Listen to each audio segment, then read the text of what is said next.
Okay, great. Здравствуйте, добрый вечер. После вот реально насыщенного очень доклада, Okay, мне after хочется such a сделать более rich расслабленный presentation, доклад, I потому would что like to make a more я relaxed действительно загрузился. presentation И because частично, I've loaded конечно же, myself, and partially, of доклад course, предыдущего докладчика перемежается the с тем, что я буду speech говорить, of только немного в другой the previous плоскости, а speakers a именно little то, bit как combined with my мне presentation, what I'm going to be надо speaking делать и about, что нужно how you учитывать, когда shouldn't вы do and what should you take выкладываете into или consideration when you're выкладываете open source от posting лица компании, or when you put и open source on behalf of the что нужно company, сделать, какие and процессы в what is этом to be плане done, очень what могут помочь. processes can Значит, меня help зовут all of Саша, you как in уже this.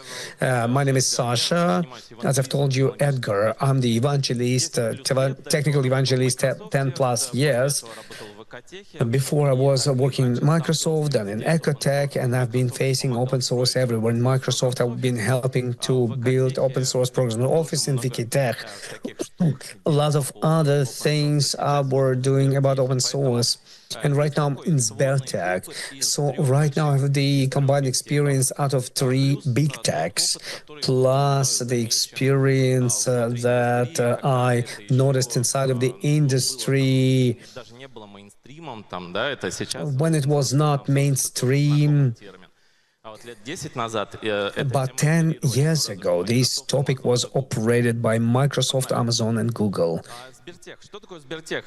Для тех, кто What не is знает, Sbertech? часто нас путают со Сбером. Сбер мы очень любим, и, разумеется, мы являемся We love очень Sber, часто and говоря, we частью are. Сбера.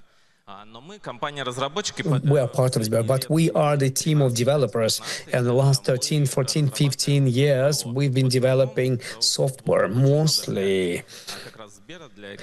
for the Sberbank, for the ecosystem. And in the framework of this process, we had a certain number of projects that I'm not going to tell you about that. Well, they're on the screen, and this is something that has been posted in the open source and actively supported. Recently, we have rolled out data space open source, low-code instrument, GraphQL, and other wonderful things. And these stories have been developed as a total part of a project and products that we've been developing inside, outside, etc. So this is a story that happens with many of you in the companies. At the same time, people do love open source, and we have the team of maintainers, committers of Apache Ignite. We love it in Sbertech. And we have built a product on the basis of this story. And Sber processing is working this, and those who knows how to properly call it PostgreSQL. I have a degradation since Microsoft. Fortunately, they taught me to speak Postgranny. Otherwise, you can get in ahead. Also, we commit actively. We have a big project out there. So we are friends with these stories. That's why we are getting involved into it. So why do we need open source in companies? A very brief story. We are posting. Why? These 4 products or projects. And it's very important to separate what we're posting. They say we've posted open source product, but it's not a product, it's a project, because it will become a product only when it's going to have understandable business model, marketing, and many other things. But before that, it's a project, and it's some kind of a testing of a hypothesis in any case, and reduction of costs. It's a very uncertain goal. This is the set of goals which are being stipulated when inside of the company they're trying to defend the story about open sourcing of some project. Reduction of costs is that we will roll out in the open source, open cooperation will roll out in the open source, and we are going to be helped. Well, of course, this is a very curious statement. Nobody's helping to anybody, I would like to say that, but fortunately they do. But there's a lot of peculiarities here. Okay, good quality product. Good quality product is a message which was launched by Microsoft about 15 years ago, about 20 years ago. Microsoft didn't like open source, and in Microsoft they had open bridge office or something like that, and a story that was created by hypervisions and contributes in Linux, etc. And they have created a message: if we will roll it out in open source, then the project will become more higher quality because thousands of eyes will look at it. It's going to be more safe, and it's a semi-myth. Unfortunately, it was disillusioned by the fact that open source has attracted so much attention that the load was much bigger. How does it land to the open source? Somebody comes and says, I would like to open source. I would like to increase quality. And I would like to tell you honestly, well, it's going to be very difficult if we're not going to connect these to some metrics. Because it's very seldom happens who decides why in this committee. So they say yes, and whatever is going to happen, or yes, and we are pulling the matrix, and then I will protect all those people who will spend time for the open source. Some people work in such companies. So we need to find some matrix which influences somebody's KPI or matrix or something else. Or it is understandable. It may not influence, okay, it's understandable for marketing, it's understandable for business, PR audience. And if we are selling some product and we open source it, open source a part of it from, for example, our guys like Tokupla, UIT, or other people from Microsoft. It was a part of WPF, then WPF also was open sourced. Такую зацепочку, которая позволит нам показать, что мы принесем пользу бизнесу. We are going to give usefulness to the business, and it's very difficult. Так скажем, хотят все, но по факту остается одна-две метрики максимум. But as a fact, there's 1-2 matrix because it's very difficult to follow this, and it is very important. So that this tool, which is being open sourced, will help you to follow this, because some tools may not allow you that. They don't have API, they don't have something else. So something else that is needed so that you wouldn't do it manually to calculate, but at least something would be done automatically. And there are simple plus-minus matrices. Downloading, for example, very often it's been monitored for the downloads because it's very easy being matched. Мы к хайлоду выкатим open source проект. To the high load, we will roll out the open source project, and after the high load or after PH days, we will measure the download. Contributors, it's much more complicated. Поэтому часто сегодня выбирают сначала. Contributors are selected, relatively speaking, not professional audience of contributors, mostly students, school kids, which later on are being converted into professional contributors. They will come to the core to contribute, but the commercial purchases are happening only when we are making a product out of a project, and then we understand which matrices leading to these commercial purchases, procurements. Otherwise, business will be able to understand this, and we are going to make the upload and not selling a product. So people are coming to us and they are purchasing somehow. So this is not very simple. That's why very often this is super difficult to measure, and it is necessary an interdisciplinary team is hiring.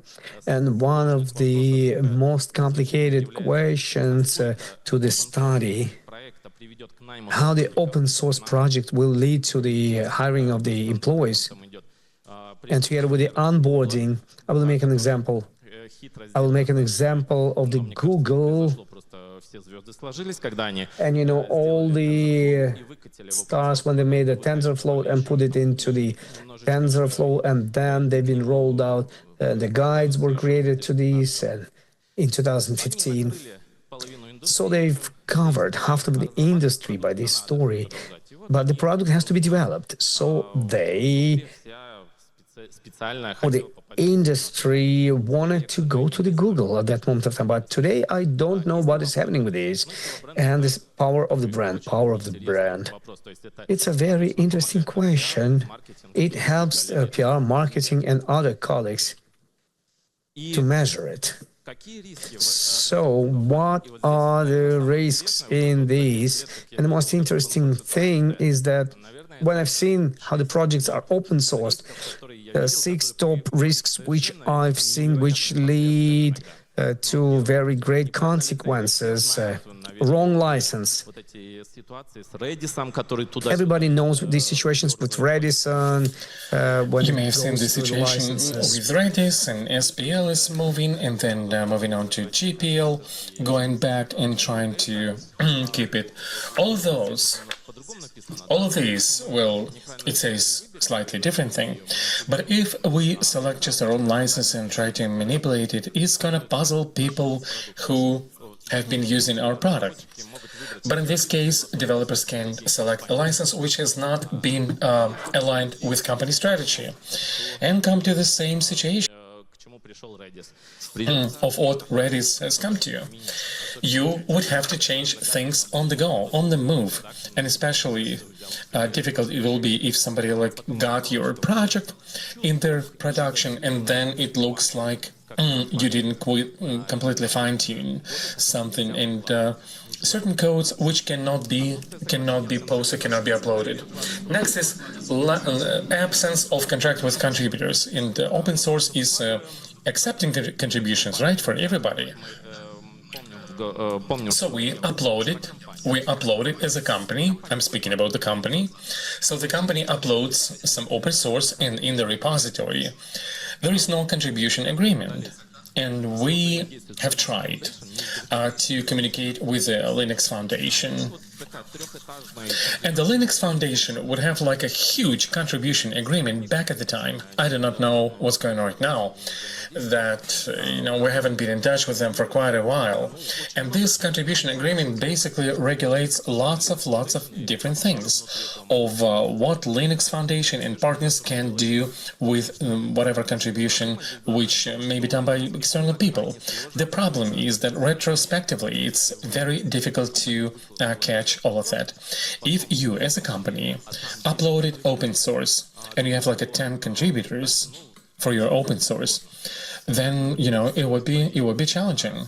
It would be challenging to get all of these committers who some of you may not be even responding to you, and then there is a legal situation.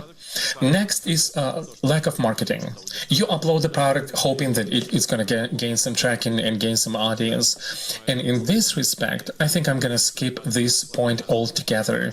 And I'll forward you to the Edgar, who was speaking about his project and about how important to do this. And actually, not much has changed if you do not have, how can I say it, if you don't know how to write articles and you don't know how to do presentations and speak in front of audience, you don't have any friends who are going to help you with that, then basically probably your upload is not going to get traction. 20 years ago it was easier, now it is not. Next, lack of community. You don't have community strategy, and here also you have to approve it with the company, because the company has a certain language, certain language, and if in your community you begin to have some kind of nonsense, I don't know, some like a weird or strange things, and it's okay, some obscene language, like you're just saying different and random things, then probably this is really a situation, and I've had this situation when no one understands what to do with this person who is like a flaming or doing the flute, or and the lack of plans and business models. You've uploaded your project, and you're happy, and you go, and the marketing is great, everything is great, and it looks like it's a big and great product, and then your client comes and they say, "I want to buy it, and I want to bring you tons of money." And we're like, take open source. And they say, "I have no idea how to do open source. I need out of the box." And then it's a difficult conversation.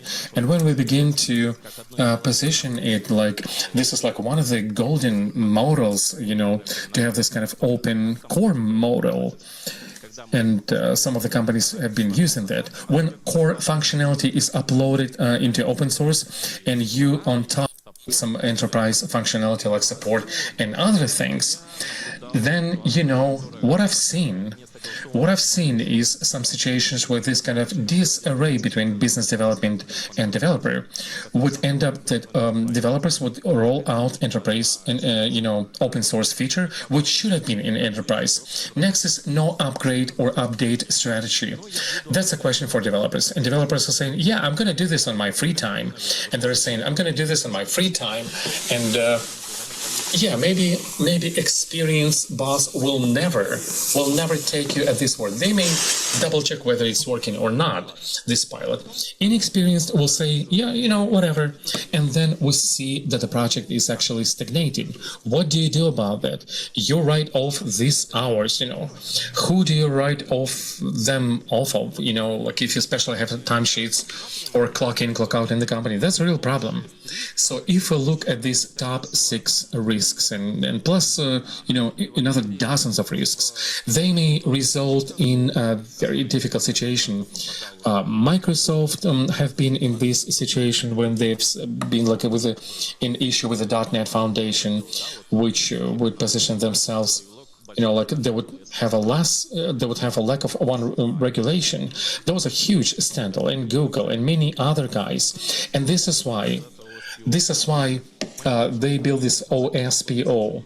Unfortunately, today I should be presenting with my co-presenter, who is in charge of regulatory, Nikita Malyukin. And Nikita, if you're listening to us, you're watching us online, hello to you. And Nikita had to attend some things, and I'm here with you. What is open source program office? Usually I identify 3 different models. Number 1 would be centralized, when in one big company where you may have like 10 departments, 10 people in each. We dedicate a team for the CTO or for the CPO. It doesn't matter. And this global company is coordinating overall activity of the company. So this team regulates all processes happening of how open source is like circulating within and how do you post it and stuff like that. There is also a decentralized model, when in each department, in each office of the company, we dedicate some teams. And there's also a hybrid model, where in the center there's an individual or a team, usually consisting of the CEO and chief marketing officer, then PR specialist, but because PR, they also work on open source, and there are a lot of different nuances, and a lawyer, infosec guy, and developer who is going to do the website. That's my SPO usually. And so this department, in this department, you bring people who are reporting and building their own process. The process which is like more friendly for a specific department and specific unit. Because in some companies, CTO is the decision making. In other companies, somebody else can be this decision maker. Should we upload it into open source or not? But anyway, somebody has to make decisions. Somebody has to follow this up. And that's why in our case, it's a virtual team. It's a virtual team which is in R&D department or business line. And we are coordinators. We're those who are helping to developers to understand how to not how to not run into dead ends and problems. And secondly, basically, we relieve them of any cognitive load, because whatever you're seeing on the screen right now, these are problems. Problems that the company may be facing, and any developer who is trying to do the open source may be facing those, or to be contributors or maintainer of such an external project on behalf of their company. And like I said in the very beginning, if we have a development strategy, I mean the corporate development strategy, so you have to align your open source project with the corporate strategy, because all these communities and things like that. But the strategy is oftentimes the follows. Developers may not be understanding. Why do I need to synchronize it with my company strategy? And unfortunately, it may be very obvious for those who have been through this path, but we will repeat ourselves that company may not be interested in being tied up with this open source. And if something goes into open source, then momentarily, if it is not like from the large company, even if it is not being pushed by some kind of PR campaign, somebody's going to write about that, somebody is going to do a review about that, and write an article somewhere on reddit.com, HABR, or on a different online platform. The way we do this story in this case, first of all, whenever you have lots of projects, like Sbertech is huge, but we don't have as many projects. So manually we're able to sort out all of these projects. In Microsoft, I was subscribed to their feed. They would send like the application forms for open source project from all over Microsoft. There was like 3-5 messages every day with quite long application forms. And those application forms, there were questions like, literally, they made people think again and again, what do they expect from this open source project? So if we are trying to structure open source from within the company, we need to begin with an application form, and this is going to be a big help.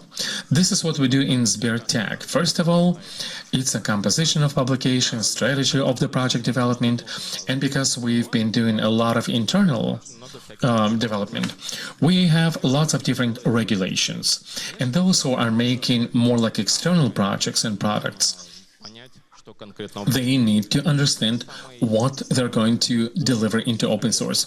Microsoft, for a long time, did not want to dedicate to open source some of the projects, but it was forced to. It was forced to by the community and other things. Next is name and licensing. We have an opportunity to try to do the open source of the classic Apache and other model, and then Git verse 1.0 platform we have. Why have we done it? We've done it because, first of all, it is convenient. If I remember it correctly, it is not approved, but it helps us to understand what are we expecting from our projects. And this is the situation which has been approved with Russian lawyers and different legal aspects about Apache and things like that. And some lawyers are not ready to do. You don't have any issues like that. Probably because it's also written in Russia. Next is preparing the project for publication, for deployment. We take a project and clean it up. So when we did in MS open source live writer, if we have any older guys who can remember, it was a block, it was a block writer. You had to choose like a WordPress and format, and locally it would like do the post into local blogs. Then Microsoft kind of abandoned this project, and in Twitter, one of the program managers said, "Hey, if this tweet is going to take 1,000 likes, we're going to open source this live writer." I was a part of it. It took a year. The solid 1 year, because we're cleaning everything, documentation, comments in the code, secrets, and most of this review was done manually. Now everything is cool and hip, and you can do all of that automatically by cleaning up like legal aspects and things when you do the project cleaning. But back then, it was preparing the project for publication. It took us almost 1 year, and part of it was from the paid employees but also the big share was from the volunteers. Volunteers who said, hey, I want to be a part of it. I want to be a part of this kind of open source project. Next is publishing documentation for publication, cybersecurity, approvals for publication, and basically from this material publication to publication, you have the most kind of unknown terrain for developers, so to say, or to those who write in these regulations. And right here, our OSPO, the first 3 stories about OSPO, they all are helping. They are helping with a scope, like, okay, for this function, you need to choose this, or think about to go to your business owner, or your business decision maker to be able to evaluate what will be impact of this publication on our business. Number 3 is the most time-consuming situation. You can do it a lot if you don't know how to do it, and there could be a lot of ping pong in corporation because of that, and they're like calculating or cleaning all the symbols. OSPO helps to standardize it. These documents, this is our favorite story in Sber Tech. Not everybody has such a beautiful name, but we do have it under the signature of CEO. This is important to us, and we are building this process, and we have those stages. Well, somewhere it's enough to have a CTO. If I do remember, about 10 years ago in Google, in Amazon, we didn't think things like that. And then, thanks to a number of interesting events, it became highly demanded. And I've been writing a very light presentation, and I made it light. I hope it did work, but the recent 3 years, the colleague before me was speaking about associations with Russia, etc. In recent 3 years in Russia, we're building different tools which were happening just because we have to do this, because otherwise there would not be any access to anything else. And then it went into the local specifics, Russian platforms that we have for the placement into the open source. Everybody is searching for their own niche, and I'm calling all of you to open source projects more and more. Study our platforms, our colleagues' platforms, and build a Russian open source community, because it's super important. And this is not some kind of a Russian internet. Right now, China and other strong communities, and Iran as well is a strong community. And they have a lot of strong open source developers, Africa as well. And they build their own communities, their own ecosystems. Well,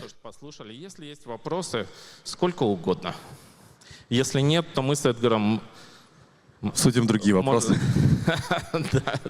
Так, я вижу один вопрос. Кстати, подождите, напоминаю на всякий случай, что издательство «Питер» дарит очень классную книгу про open source, как раз-таки за самый лучший вопрос. Здравствуйте, спасибо большое за доклад. Вот у меня такой вопрос возник интересный. Вот вы разрабатываете open source команды, и в том числе контрибьютите тоже Postgres, но это все такие какие-то крупные, такие самые известные продукты. Вот, а мне интересно, было ли в вашей практике, когда, например, вы какой-нибудь кучкой, скажем так, разработчиков в своей команде контрибьютили в open source своих коллег из российских компаний, или наоборот, как-то вы, например, замечали, что это вот не какие-то индивидуальные там ребята, студенты или еще кто-то, вот, а какие-нибудь ребята там из других российских компаний, которые решили вас поддержать, вот, потому что вот тоже вот интересно вот про сообщество, как вы говорите, мне кажется, было бы так прикольно и более так объединяющее, если, допустим... То есть вы имеете в виду open source, вот, допустим, у Эдгара есть open source проект, прости, Эдгар, забыл, как называется. EZIP. Да. Ну, я скорее про большие какие-то enterprise российские. Большие enterprise. Да. То есть вы большой enterprise, еще, например, кто-нибудь... Вот здесь он очень интересный с той позиции, зачем этот большой enterprise в open source выкладывался. Да? И здесь, так скажем, как бы так поинтереснее так это ответить, чтобы все еще работать после доклада. Значит, смотрите, вот есть одна корпорация, которая выкладывает open source, да? Есть вторая корпорация, которая выкладывает в open source. Первая корпорация продает этот open source, да, каким-то неведомым образом, но продает, вот продукт они сделали. Way, but they Вторая create a product and sell. корпорация, The second она corporation может туда контрибьютить только can contribute there only if a person makes it personally, not on behalf of the company. So if answering that colleagues from Tech contributed into some open source projects, I'm confident, but I would say that from the reference ones, only Postgres and Ignite, if we are speaking about, well, I hope I've answered your question. The answer is not, rather than yes. On behalf of people, yes. Why? Because when you are trying to contribute something for the external projects and make collaboration, well, collaborations, I didn't see a lot of Russian collaborations which would, I don't even remember. As for the people, it's not interesting to you. Well, I wanted to hear about collaborations, but it's too sad that it doesn't exist. Yeah, it doesn't exist. I may have no knowledge about this question, but most likely not. You're speaking about collaborations between, well, it was just interesting from the point of view of some community, so that big enterprises would get united and shared into each other's projects. Well, the situation is that I think that open source community in Russia started development due to some events several years ago, because everything that existed previously, before 1920s or in 2010s, and what exists right now, it's, earth and heaven. The number of platforms that we find, at the same time, number of projects that are being developed, open source projects, because many of us are being blocked, and all these together has moved developers to express themselves more. And this is about community, not about money. And this is some unification that was created, has allowed us to move everything from the dead point. Well, sorry for disturbing, but nevertheless. Что еще можно сказать по этому вопросу? What else can we say about this? Смотрите, вот у нас есть, например, GitVerse. For example, we have Gitverse. It's a platform, and we are looking at the thing that colleagues are welcome to post for us and search for contributors on our side, because we have a simple problem. We don't have sufficient amount of developers. We are contributing with a great focus somewhere. Have we answered your question or so? Let's hope that in the future this is going to be developing even more. Но для этого нужно в России немножко сдвинуть. And in Russia we need to move the mindset of people, especially in companies. Все друг друга воспринимают как конкурента, And даже если никакой. everybody is taking each other as a competitor. Да, у нас, я думаю, все хорошо будет. Да. And everything's going to be all right. Yeah, I'm supporting Так, this. есть ли еще вопросы? Do you have any more questions? Вот есть. Да. Yeah, here's another one. Thank you very much for the presentation. This is more out of curiosity. More than one time I hear about Gitverse, but at the same time, all my friends are at the GitHub, and I prefer to work there. However, how I understand, your corporate solutions are published at your Gitverse, and as I understand, it's a production ready to attract communities. So I have the following question. How do you attract people into this community? How do you hold them? And how this platform is ready for the big integration, open source integration? Wonderful question. Я просто наблюдал, как GitHub развивался. I've been observing how the GitHub was developing back then, and any platform which is Git-like has the same life cycle. Absolutely. There are some organic, like organic repository, somebody heard, somebody used it, etc. But cognitive flow is generated through marketing, etc. So GitHub was doing a lot of different insanities that were coming back to one story. Popularization of what was posted on their platform. GitHub does it, Gitverse does it right now. And I would like to tell you that not everybody in Sber use Gitverse. Definitely, and there's nothing bad about it. Some people continue using GitHub. Why? Because international cooperation is very important. It has not disappeared. And Gitverse, of course, this is more Russian-oriented story. Those people for whom it is important to place it in Russia, they place in Gitverse and our colleagues' platforms. There are two other ones, at least.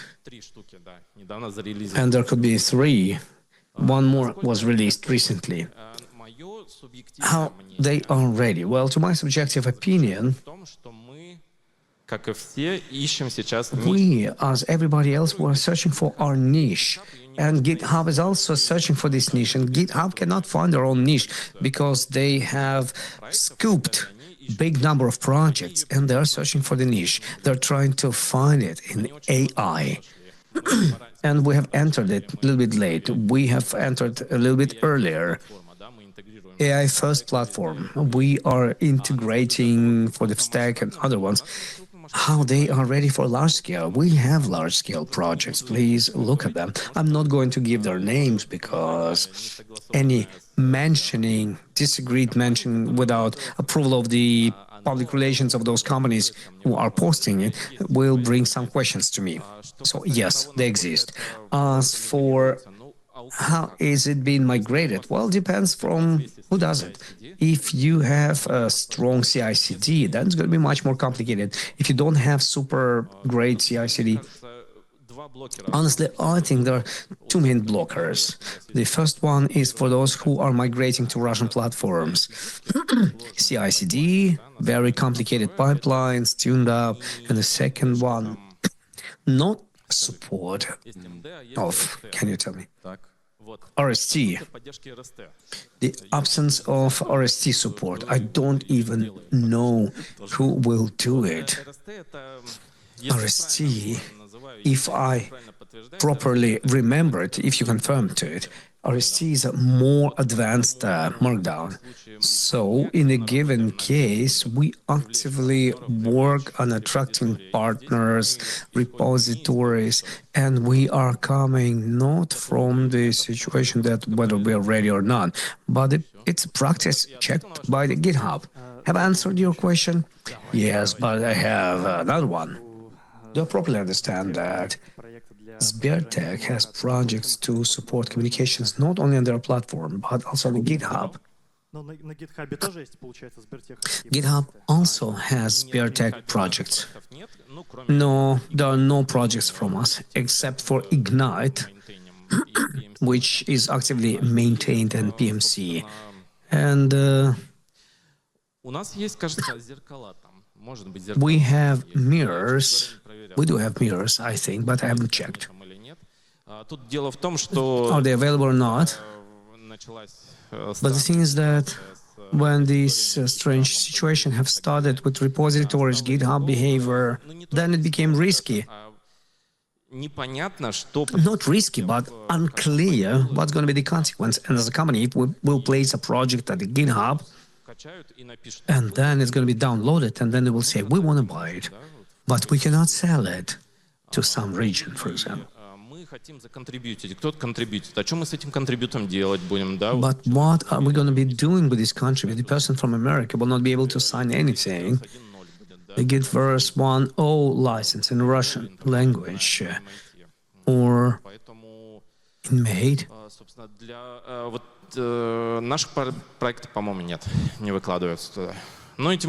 So our projects are not being posted there. additional development cycles. Well, this has to be updated and everything else that is being updated. So if I would like to participate in SbearTech projects, I don't have to select it in GitHub and Gitverse. I can go to Gitverse and know that the main branch of the project is there. Yeah. This is yes, if, and this is also possible in exclusive situations. It is exclusive. It's not like it's in a rock. If you need to post to the GitHub, okay, probably this can be done. But there should be a serious reason for that, because for the Russian business, to my point of view, posting to GitHub,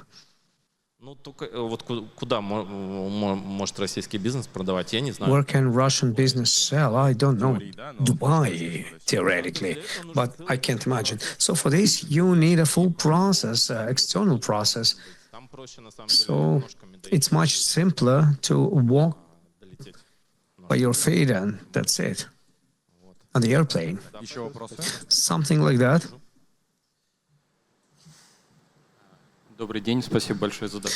Hello. I would like to ask one question, but then I have another one. In CI/CD, in Gitverse, you have your own annotation, as I understand, not as Git Actions, not as GitLab, but your own. And perhaps there could be a complexity for those people if they want to post something at the Gitverse, but in their team they have GitLab expertise, CI/CD has to be learned. At the same time, if there's a private repository on premise, then of course one CI/CD will not be possible. I don't know how possible is the situation. How can we implement annotation from GitLab, for example? It's a valid question. We are helping to rewrite it. So we can write, get a consulting. Well, the community helps us. It helps. Second of all, there are some certain specifics in annotation, but I wouldn't say that.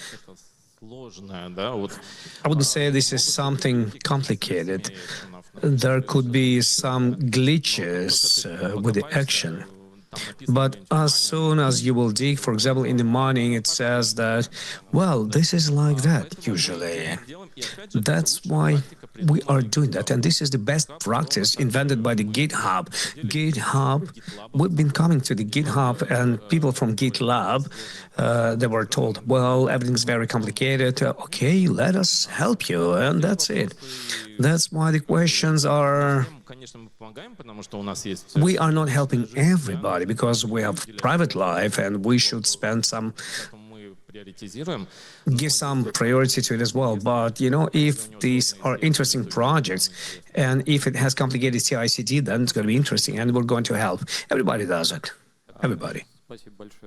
Okay, thank you very much. Well, it's not even a question that I had in the beginning, but some kind of understanding about the mindset that should lead you to more posting into the open source. So after shedding some light on these questions, from one side it becomes more understandable and clear from the point of view of threats and dangers that you can face. On the other side, it happens that guys who are smaller, they might not have the organizational resource to get involved into all of this, but organizations which are bigger businesses, they might have more risks, and it's some kind of a by SAND should be created, and organization capabilities and risks. Well, it's not even a question, but a comment and understanding of the situation in the market. Well, let's see. About the mindset. What can I tell you about that? First of all, there is a certain division. All those thoughts that I had on my slides, they are not applicable for everybody. Like everybody are centralized, etc.